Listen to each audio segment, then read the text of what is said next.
ہر قسم کی حمد و ثنا، کبریائی، بڑھائی، تسبیحات، تمجیدات، تکبیرات اللہ سبحانہ و تعالیٰ کے لیے ہے۔ درود و سلام میرے اور آپ کے محبوب پیغمبر امام الانبیاء، امام الرسل، امامنا فی الدنیا والآخرہ، خاتم النبیین جناب محمد الرسول اللہ صلی اللہ علیہ وآلہ وسلم کی ذات کے لیے خاص ہے۔ حضرات محترم، ماہ ذو الحجہ جہاں دیگر خصوصیات کا حامل مہینہ ہے، وہاں اس مہینے کے اندر ایک بہت بڑی عالم اسلام کی شخصیت، ان کی شہادت بھی اسی مہینے کے اندر ہوئی ہے۔ اس شخصیت کو دنیا خلیفہ صوم کے نام سے جانتی ہے، حضرت عثمان رضی اللہ تعالی عنہ۔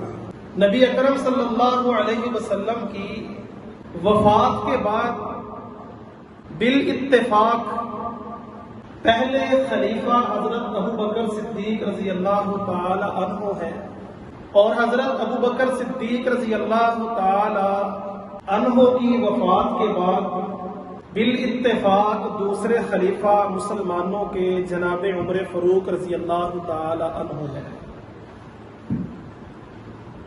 اور تیسرے نمبر پر پیکر شرم و حیا نبی مکرم صلی اللہ علیہ وسلم کے دوہرے داماد، جہاں پر لکھنے والا اگر شرم و حیا کے مضمون کو لکھنا شروع کرے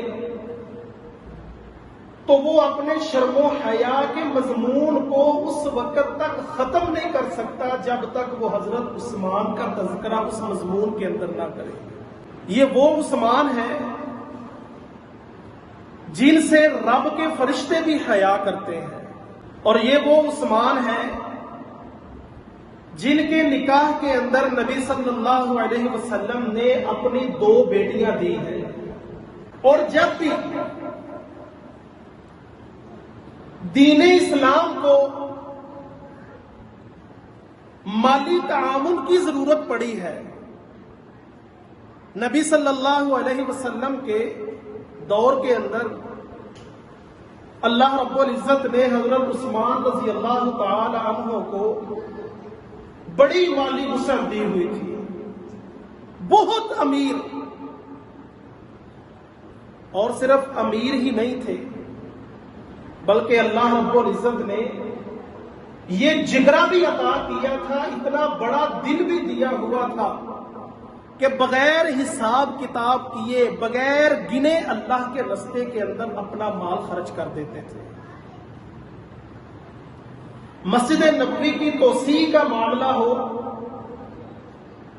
تو زمین خرید کر دینے والے حضرت عثمان رضی اللہ تعالی عنہ ہیں۔ مسلمانوں کے لیے میٹھے پانی کا کنواں خریدنا ہے تو اس کے لیے بھی حضرت عثمان رضی اللہ تعالی عنہ پیش ہے، اور مدینے کی حرمت کی خاطر امیر المومنین ہیں، وقت کے خلیفہ ہیں، طاقت موجود ہے، لیکن مدینے کی حرمت کی خاطر باغیوں کے خلاف تلوار نہیں اٹھائی، اور پھر مالی سیاست اور عدل کے نظام کو جس طرح جناب ابو بکر صدیق رضی اللہ تعالی عنہ نے اپنے دور خلافت کے اندر قائم کیا تھا، بالکل اسی طرح ہی، اور جس طرح حضرت عمر فاروق رضی اللہ تعالی عنہ نے اپنے دور خلافت کے اندر مالی سیاست کو، عدل کے نظام کو جس طرح ان 2 خلفاء نے قائم کیا تھا، بالکل ان کے نظام کو حضرت عثمان رضی اللہ تعالی عنہ نے قائم رکھا۔ اپنی دور خلافت کے اندر ان دونوں خلفاء کے نظام سیاست کو حضرت عثمان رضی اللہ تعالی عنہ نے قائم رکھا ہے۔ اور محترم بھائیوں، حضرت عثمان رضی اللہ تعالی عنہ کے فضائل و مناقب کے حوالے سے اللہ رب العزت کا قرآن بھی گواہی دیتا ہے اور نبی مکرم صلی اللہ علیہ وسلم کی زبان بھی گواہی دیتی ہے. لیکن آج کچھ نام نہاد دین اسلام کے داعی حضرت عثمان رضی اللہ تعالی عنہ کی خلافت کے اوپر بھی انگلیاں اٹھاتے ہیں. حضرت عثمان رضی اللہ تعالی عنہ کے ایمان کے اوپر بھی انگلیاں اٹھائی جاتی ہیں. اور اس کے پیچھے ایک بہت بڑی طاقت ہے جو مسلمانوں کو منتشر کرنا چاہتی ہے، جو مسلمانوں کے دین اسلام کی دھجیاں اڑانا چاہتی ہے. یہ وہ لوگ ہیں جن کی محنت کے ساتھ، جن کی ایمانداری کے ساتھ، جن کے تقوی اور پرہیزگاری کے ساتھ ہم تک اللہ کا قرآن پہنچا ہے اور جناب محمد الرسول اللہ صلی اللہ علیہ وسلم کے فرامین ہم تک پہنچے ہیں. اگر ان لوگوں کے تقوی کے اوپر انگلیاں اٹھائی جائیں گی، اگر ان لوگوں کی ایمانداری کے اوپر، ان کی عدالت کے اوپر انگلیاں اٹھائی جائیں گی، تو پھر وہ سادہ لوگ مسلمان جو اتنا دین اسلام کا مطالعہ نہیں رکھتے، ان کے ذہنوں کے اندر ضرور خلل پیدا ہو جائے گا. ان کے ذہنوں کے اندر ضرور شکوک و شبہات پیدا ہو جائیں گے کہ یہ تو وہ شخصیات ہیں جنہوں نے حضرت رسول اللہ صلی اللہ علیہ وسلم کو دیکھا ہے، حضرت رسول اللہ صلی اللہ علیہ وسلم کے سامنے بیٹھ کر ان کی باتوں کو اپنے سینوں کے اندر محفوظ کیا ہے. کاتب وحی ہے. اللہ رب العزت کی طرف سے جو پیغام جناب محمد الرسول اللہ صلی اللہ علیہ وسلم کے قلب اطہر کے اوپر نازل ہوتے تھے، وہ پیغام لکھنے والے، ان پیغامات کو محفوظ کرنے والے یہی لوگ ہیں. تو لوگ تو سمجھیں گے کہ یہ لوگ تو حضرت رسول اللہ صلی اللہ علیہ وسلم کی وفات کے بعد دین اسلام کو چھوڑ گئے تھے، تو ہم ان کی باتوں کے اوپر یقین کیسے کر لیں. اللہ اکبر. میرے محترم بھائیوں، یہ وہ فتنہ ہے، یہ وہ اہل کفار کا وار ہے جس کے پیچھے بہت بڑی محنت کی جا رہی ہے، جس کے پیچھے بہت سے لوگوں کو مال دیا جا رہا ہے، جو دن رات اس کام کے پیچھے محنت کر رہے ہیں، تگو دو کر رہے ہیں کہ مسلمانوں کی ان عالم اسلام کی عظیم شخصیات کے حوالے سے مسلمانوں کے دل و دماغ کے اندر شکوک و شبہات پیدا کر دو، تاکہ مسلمان ان لوگوں کی باتوں کے اوپر عمل کرتے ہوئے، یقین کرتے ہوئے اپنی زندگی کو بسر نہ کر سکیں. تو عزیز بھائیوں، ہمارا فرض بنتا ہے امت مسلمہ کے جو علماء ہیں، جن کو اللہ رب العزت نے اپنے دین کی سمجھ عطا فرمائی ہے، ان علماء کا یہ حق بنتا ہے ایسے لوگوں کا رد کیا جائے، ایسے لوگوں کا کلا کما کیا جائے. کس چیز کے ساتھ؟ اپنی زبان کے ساتھ. جس کو اللہ نے بولنے کی قوت اور طاقت دی ہے، یہ صلاحیت اللہ رب العزت نے دی ہے کہ وہ اپنی زبان کے ساتھ عالم اسلام کی ان نمایاں شخصیات کا دفاع کر سکتا ہے، تو اسے ضرور کرنا چاہیے. وہ کوئی بھی پلیٹ فارم آپ استعمال کر لیں، وہ ممبر و محراب کا پلیٹ فارم ہو، وہ سوشل میڈیا کا پلیٹ فارم ہو، وہ الیکٹرانک میڈیا کا پلیٹ فارم ہو، یا جہاں کچھ لوگ اکٹھے ہوئے ہوں، کچھ لوگوں کا ہجوم ہے، وہاں پر کھڑے ہو کر ان لوگوں کا دفاع کرنا یہ علماء کا فرض بنتا ہے۔ اور جس بندے کو اللہ تعالیٰ نے لکھنے کی صلاحیت دی ہے وہ اپنے ان علماء کا، ان عالم اسلام کی عظیم شخصیات کا دفاع کرے، اپنے قلم کے ساتھ، اپنی تحریر کے ساتھ لوگوں کو یہ باور کروایا جائے کہ یہ وہ شخصیات ہیں جنہوں نے حضرت رسول اللہ صلی اللہ علیہ وسلم کا دن رات ساتھ نبھایا ہے، یہ وہ شخصیات ہیں جو حضرت رسول اللہ صلی اللہ علیہ وسلم کے پاس بیٹھ کر اللہ رب العزت کی طرف سے آنے والے پیغامات کو محفوظ کرنے والے یہ وہ لوگ ہیں جن کے ایمان کی گواہی اللہ رب العزت نے قرآن مجید کے اندر دی ہے، جن کے ایمان کی گواہی حضرت رسول اللہ صلی اللہ علیہ وسلم نے اپنی زبان نبوت سے دی ہے۔ تب جا کر عزیز بھائیوں ان لوگوں کو ختم کیا جا سکتا ہے۔ ضرورت ہے اس بات کی کہ ہمارے ذہنوں کے اندر ان شخصیات کے حوالے سے وہ باتیں محفوظ ہونی چاہیے جو اللہ کا قرآن ان شخصیات کے بارے میں ارشاد فرماتا ہے۔ ہمارے دل و دماغ کے اندر صرف دنیا چلتی ہے، ہمارے دل و دماغ کے اندر صرف دنیا کے جو معاملات ہیں وہ چلتے ہیں، کبھی ہمارے دل و دماغ کے اندر ان شخصیات کے حوالے سے کچھ مواد محفوظ نہیں ہوتا۔ تو جب ہمارے دل و دماغ کے اندر ان شخصیات کے حوالے سے وہ باتیں محفوظ ہو جائیں گی جو اللہ کا قرآن کہتا ہے، جو محمد الرسول اللہ صلی اللہ علیہ وسلم کا فرمان کہتا ہے، تو پھر ہم ان شخصیات کا دفاع بھی کر سکیں گے، ان شخصیات کے حوالے سے اپنی قلم کو بھی استعمال کر سکتے ہیں، اپنی زبان کو بھی استعمال کر سکتے ہیں۔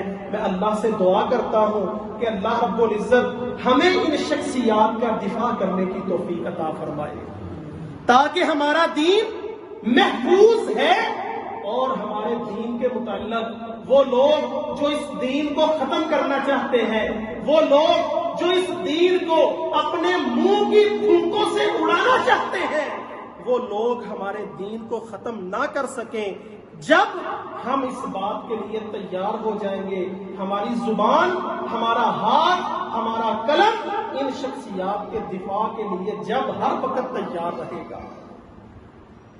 تو محترم بھائیوں، 18 ذو الحجہ کا وہ دن ہے جس دن حضرت عثمان رضی اللہ تعالی عنہ کو بے دردی کے ساتھ باغیوں نے شہید کر دیا ہے۔ جمعہ کا دن عین عصر کا وقت ہے جس دن حضرت عثمان رضی اللہ تعالی عنہ کی شہادت ہوتی ہے۔ اور حضرت عثمان رضی اللہ تعالی عنہ کون ہیں؟ جن کے متعلق اللہ کا قرآن گواہی دیتا ہے، لقد رضی اللہ عن المؤمنین اذ یبایعونک تحت الشجرہ، البتہ تحقیق اللہ رب العزت راضی ہو گیا ان مومنوں سے، اذ یبایعونک تحت الشجرہ، جب وہ درخت کے نیچے بیٹھ کر رہے تھے۔ وہ کون لوگ تھے؟ حضرت رسول اللہ صلی اللہ علیہ وسلم کے صحابہ کرام تھے۔ صلح حدیبیہ کا موقع ہے، نبی علیہ الصلوۃ والسلام نے حضرت عثمان رضی اللہ تعالی عنہ کو مکہ کی طرف روانہ کیا، اور وہاں سے کسی شخص نے یہ افواہ پھیلا دی کہ حضرت عثمان رضی اللہ تعالی عنہ کو شہید کر دیا گیا ہے۔ نبی علیہ الصلوۃ والسلام تک جب یہ خبر پہنچی تو نبی صلی اللہ علیہ وسلم بڑے غم زدہ بھی ہوئے، اور نبی صلی اللہ علیہ وسلم نے اس درخت کے نیچے بیٹھ کر صلح حدیبیہ کے موقع کے اوپر حضرات صحابہ کرام سے بیعت لی تھی۔ اس بیعت کا تذکرہ اللہ رب العزت سورۃ الفتح کے اندر کرتے ہیں، لقد رضی اللہ عن المؤمنین اذ یبایعونک تحت الشجرہ فعلم ما فی قلوبہم، اللہ رب العزت نے ان لوگوں کے دلوں کو جان لیا تھا. فانزل السکینۃ علیہم، جب وہ پیغمبر کے ہاتھ کے اوپر اس درخت کے نیچے بیٹھ کر رہے تھے، اللہ رب العزت آسمان کے اوپر بیٹھا ان لوگوں کو دیکھ رہا ہے. فانزل السکینۃ علیہم، اللہ ان کے اوپر سکینت نازل کر رہا ہے، اور اللہ رب العزت ان لوگوں کے اوپر راضی ہو گیا. اللہ نے ان لوگوں کو معاف کر دیا ہے. اچھا، کیا اللہ رب العزت نے اس شخصیت کو معاف نہیں کیا؟ کیا اللہ رب العزت اس شخصیت سے راضی نہیں ہوا جس شخصیت کے لیے بیعت لی جا رہی ہے؟ ان لوگوں کو تو اللہ نے معاف کر دیا، ان کے لیے اللہ نے اپنی رضاعت کا سرٹیفکیٹ جاری کر دیا. جو لوگ پیغمبر کے ہاتھ کے اوپر بیعت کر رہے ہیں، اور بیعت کس چیز کی ہو رہی ہے؟ نبی صلی اللہ علیہ وسلم صحابہ کرام سے کہہ رہے ہیں عثمان کے خون کا بدلہ لے کر ہم واپس جائیں گے، اس سے پہلے ہم واپس نہیں جائیں گے. میرے صحابہ، جو میرا اس بات کے اوپر ساتھ دے گا وہ میرے ہاتھ کے اوپر بیٹھ کر لے، جان دے دیں گے، حضرت عثمان کا بدلہ لیے بغیر ہم واپس مدینہ نہیں جائیں گے. ان لوگوں کو اللہ رب العزت معاف کر رہے ہیں، اپنی رضاعت کا سرٹیفکیٹ دے رہے ہیں، تو کیا حضرت عثمان رضی اللہ تعالی عنہ کے اوپر اللہ تعالی راضی نہیں ہوئے ہوں؟ ہوش کے ناخن لو اے عقل کے اندھو،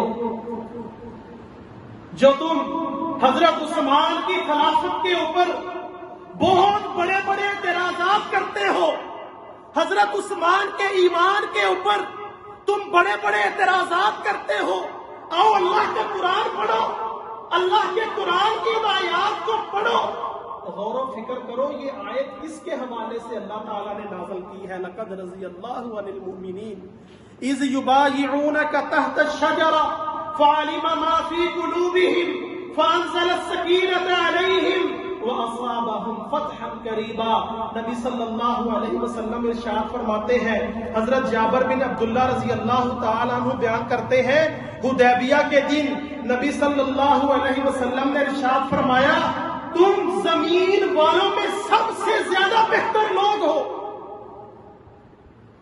کن لوگوں کو کہا جا رہا ہے؟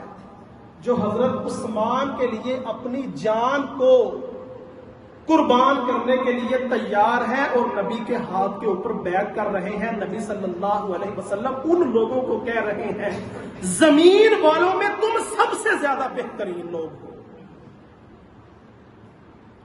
اور پھر حضرت عثمان تو مکہ چلے گئے نبی صلی اللہ علیہ وسلم کے حکم کے مطابق. تو نبی صلی اللہ علیہ وسلم کے ہاتھ کے اوپر سارے صحابہ کرام نے جب بیعت کر لی تو سارے ہاتھوں کے اوپر نبی صلی اللہ علیہ وسلم نے اپنا داہنا ہاتھ رکھ دیا. اللہ اکبر کبیرہ. اور ارشاد کیا فرمایا؟ یہ عثمان کا ہاتھ ہے. اپنے داہنے ہاتھ کو حضرت عثمان کا ہاتھ دیا، کہا کہ یہ عثمان کا ہاتھ ہے. آج عثمان بھی اس بیعت کے اندر شامل ہے. یہ اعزاز حضرت رسول اللہ صلی اللہ علیہ وسلم نے حضرت عثمان رضی اللہ تعالی عنہ کو دیا ہے. اس سے پہلے کسی صحابہ کے لیے، کسی صحابی کے لیے یہ اعزاز نہیں کہ نبی صلی اللہ علیہ وسلم نے اپنے داہنے ہاتھ کو کہا ہو کہ یہ فلاں صحابی کا، یہ فلاں میرے یار کا ہاتھ. اور پھر حضرت رسول اللہ صلی اللہ علیہ وسلم کی زندگی کے اندر حضرت عثمان رضی اللہ تعالی عنہ وہ شخصیت ہے جن کو حضرت رسول اللہ صلی اللہ علیہ وسلم نے شہید کا لقب دے دیا.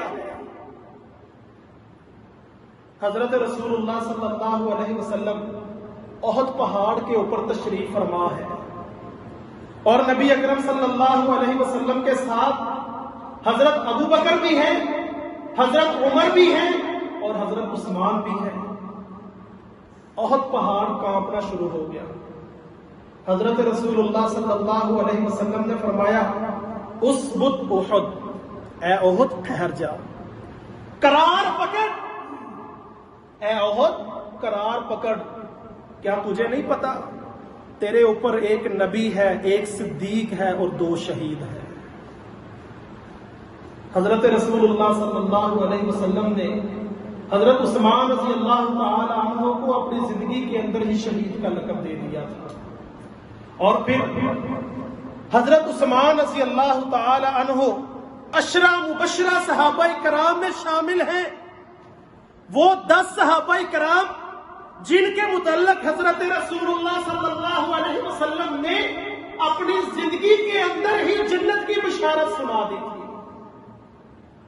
فرمایا النبی فی الجنہ، نبی جنتی ہے، ابو بکر صدیق فی الجنہ، عمر فاروق فی الجنہ، عثمان فی الجنہ، علی فی الجنہ، زبیر فی الجنہ، طلحہ فی الجنہ، عبد الرحمن بن عوف فی الجنہ۔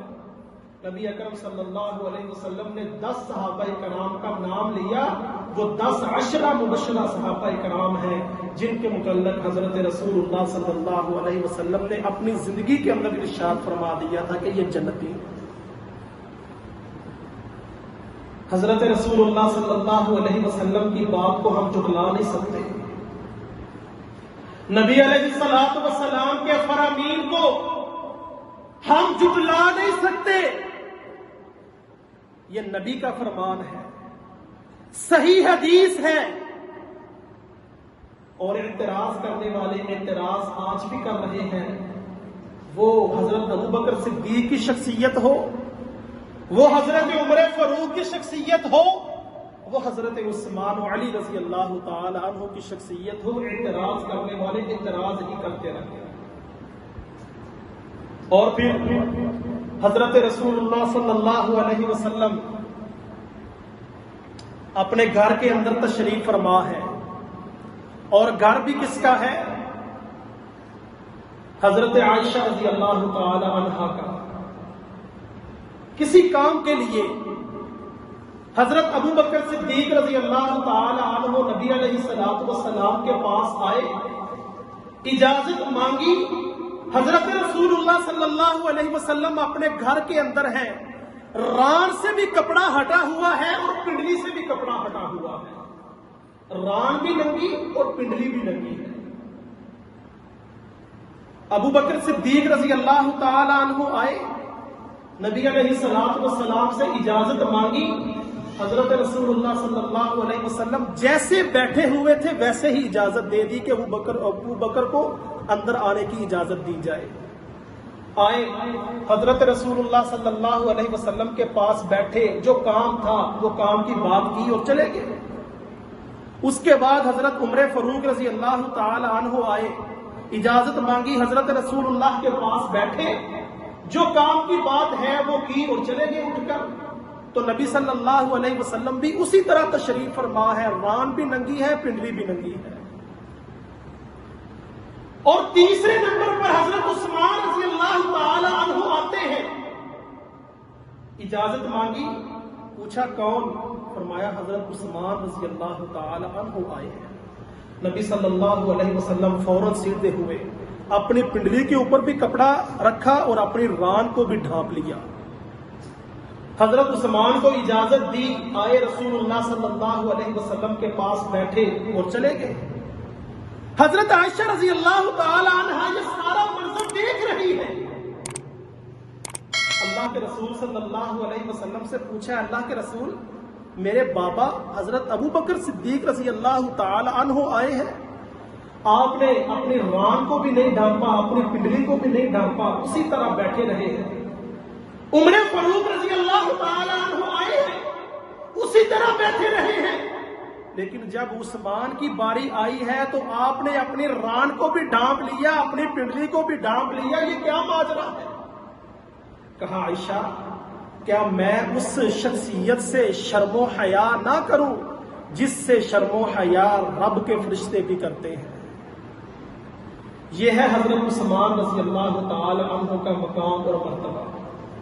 اس دنیا کے اندر حضرت رسول اللہ صلی اللہ علیہ وسلم نے ارشاد فرمایا سب سے زیادہ شرم و حیا والا اگر کوئی شخص ہے تو وہ حضرت عثمان رضی اللہ تعالی عنہ ہے، ان سے بڑھ کر کوئی بندہ شرم و حیا والا نہیں۔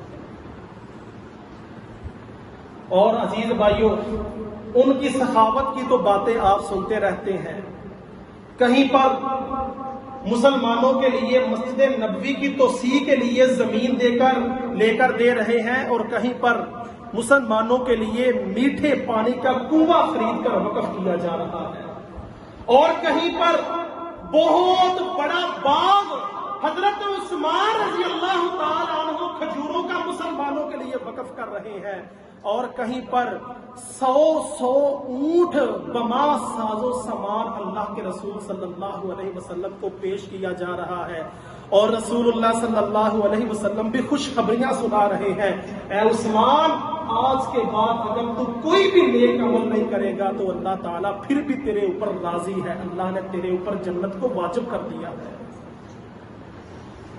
اور غزوہ تبوک کا غالباً یہ واقعہ ہے، اللہ اکبر، 940 اونٹ حضرت عثمان رضی اللہ تعالی عنہ نے دین اسلام کی سربلندی کے لیے پیش کیے، 940 اونٹ، اور پھر آخر میں 60 گھوڑے حضرت عثمان رضی اللہ تعالی عنہ لے کر آئے، وہ بھی دین اسلام کے لیے وقف کر دیے، اور 1000 کے عدد کو پورا کر دیا۔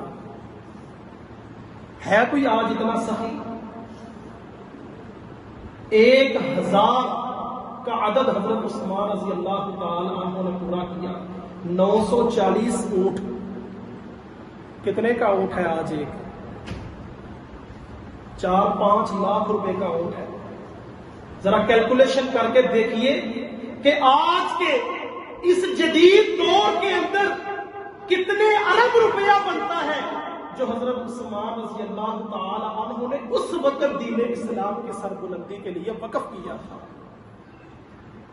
اور اعتراض کرنے والے اعتراض کرتے ہیں کہ حضرت عثمان رضی اللہ تعالی عنہ کا ایمان کامل نہیں تھا، حضرت عثمان کی خلافت ٹھیک نہیں تھی۔